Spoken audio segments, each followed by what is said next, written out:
Hi dears, ഒരിക്കൽ കൂടി ചാനലിലേക്ക് സ്വാഗതം. നമ്മുടെ കീമിൻ്റെ എൻജിനീയറിംഗ്, ഫാർമസി കോഴ്സുകളിലേക്കുള്ള ആർക്കിടെക്ചർ മുതലായ കോഴ്സുകളിലേക്കുള്ള മോപ്പപ്പ് അലോട്ട്മെൻറ്റിന് രജിസ്ട്രേഷൻ ഉണ്ടായിരുന്നല്ലോ അല്ലേ. ഉച്ചയ്ക്ക് 2 മണി വരെയായിരുന്നു സമയം.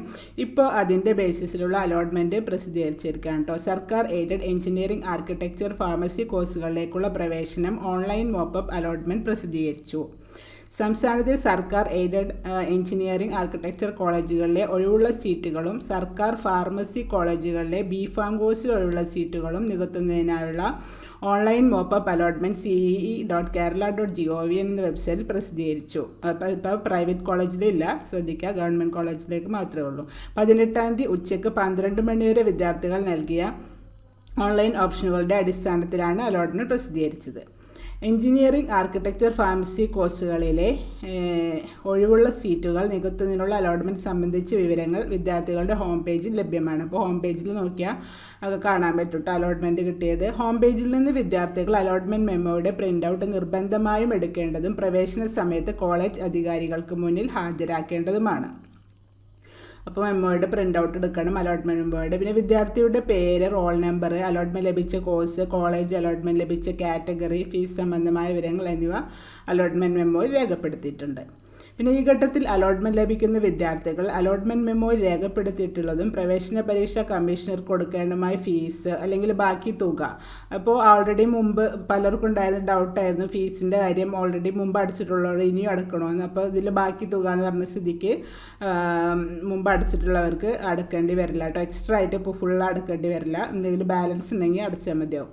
അത് 19 മുതൽ 20 വരെ കേരളത്തിലെ ഏതെങ്കിലും ഹെഡ് പോസ്റ്റ് ഓഫീസ് മുഖാന്തരമോ ഓൺലൈൻ പേയ്മെൻറ്റ് മുഖേന ഒടുക്കിയ ശേഷം 20-ാം തീയതി വൈകിട്ട് 3 മണിക്ക് മുമ്പായി അതത് കോളേജുകളിൽ പ്രവേശനം നേടേണ്ടതാണ്. അപ്പോൾ തവണ വെർച്വൽ അലോട്ട്മെൻറ്റ് ഇല്ല, നേരിട്ട് കോളേജിൽ പോയി പ്രവേശനം നേടണമെന്നാണ് പറഞ്ഞിരിക്കുന്നത് കേട്ടോ. അതെല്ലാവരും ശ്രദ്ധിക്കാം. അലോട്ട്മെൻറ്റ് ലഭിച്ച വിദ്യാർത്ഥികൾക്ക് അവരുടെ ഹോം പേജിലെ ഡാറ്റാ ഷീറ്റ് എന്ന മെനു ഐറ്റം ക്ലിക്ക് ചെയ്ത് ഡാറ്റാ ഷീറ്റ് ഡൗൺലോഡ് ചെയ്തെടുക്കാവുന്നതാണ്.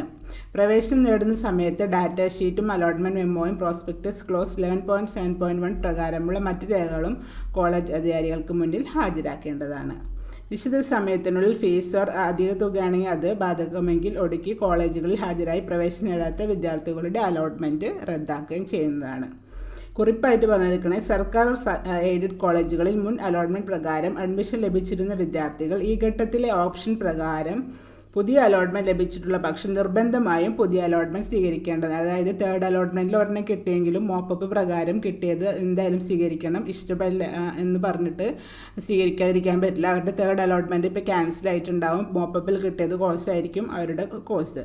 ഈ ഘട്ടത്തിൽ അലോട്ട്മെൻറ്റ് ലഭിച്ച വിദ്യാർത്ഥികളുടെ മുൻ അലോട്ട്മെൻറ്റ് പ്രകാരം ലഭിച്ചിരുന്ന അഡ്മിഷൻ റദ്ദായിട്ടുണ്ട്. അലോട്ട്മെൻറ്റ് സംബന്ധിച്ച എല്ലാ വിശദാംശങ്ങളും പ്രവേശന പരീക്ഷാ കമ്മീഷണറുടെ ce.kerala.gov എന്ന വെബ്സൈറ്റിൽ ലഭ്യമാണ്. അപ്പോൾ ഇതാണ് പുതിയ നോട്ടിഫിക്കേഷൻ. അപ്പോൾ എല്ലാവർക്കും എന്താ പറയുക, കാത്തിരിക്കാണല്ലോ എല്ലാവരും നോക്കാത്തവരൊക്കെ. പിന്നെന്താ, വീഡിയോ ഇഷ്ടപ്പെട്ടാൽ ലൈക്കും ഷെയറൊക്കെ ചെയ്യാം കേട്ടോ. കമൻറ്റ് ചെയ്യുക നിങ്ങൾക്ക് കിട്ടിയോ കിട്ടിയില്ല എന്നൊക്കെ. പിന്നെന്താ, അപ്പോൾ പുതിയ അപ്ഡേറ്റ് കഴിഞ്ഞ് വരാം അടുത്ത വീഡിയോയിൽ. അതുവരേക്കും ബൈ ബൈ.